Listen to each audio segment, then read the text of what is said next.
Michael Lapide here, back with business tips, talking to you about what are your rights when you go through an audit. So if CRA is auditing your business, what are your rights? First of all, you have rights that are outlined in the Taxpayer Bill of Rights. Look up that document because we're going to talk about the ones for an audit here, but there's actually other ones that you should know what your rights are as a taxpayer. Look up that Taxpayer Bill of Rights, okay?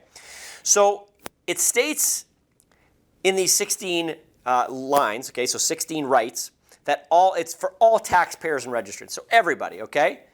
Now, 3 of these are the ones we're going to talk about the audit. The first one is number 3 that says you have the right to privacy and confidentiality. The CRA takes security of your information very seriously. I would hope so. Now, they've been hacked too, of course, it happens, but auditors must respect that confidentiality of tax information and oblige that to keep safeguard and protect your information. They can't be sharing it with your neighbor, your wife, your spouse, your sister, whatever. If they're auditing someone cross-audit, they cannot be sharing that information. It's your right to privacy and confidentiality. Number 5 says you have the right to be treated professionally, courteously, and fairly.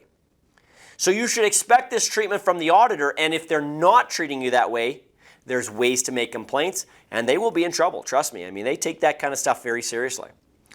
And the last one, number 6, says you have the right to complete, accurate, and timely clear and timely information.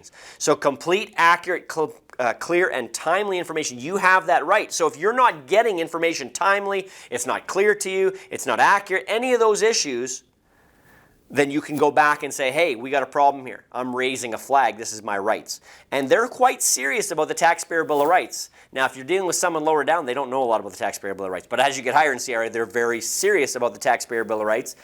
And we'll talk about further in the next videos what happens if you don't agree and what is your rights if you don't agree with their assessment. But before we get that, we'll talk about the responsibilities, the process, and we'll get through that. If you have any questions, comments, please post below. We'd love to hear from you. Thanks for being a part of our business tips, and we'll see you in the next video.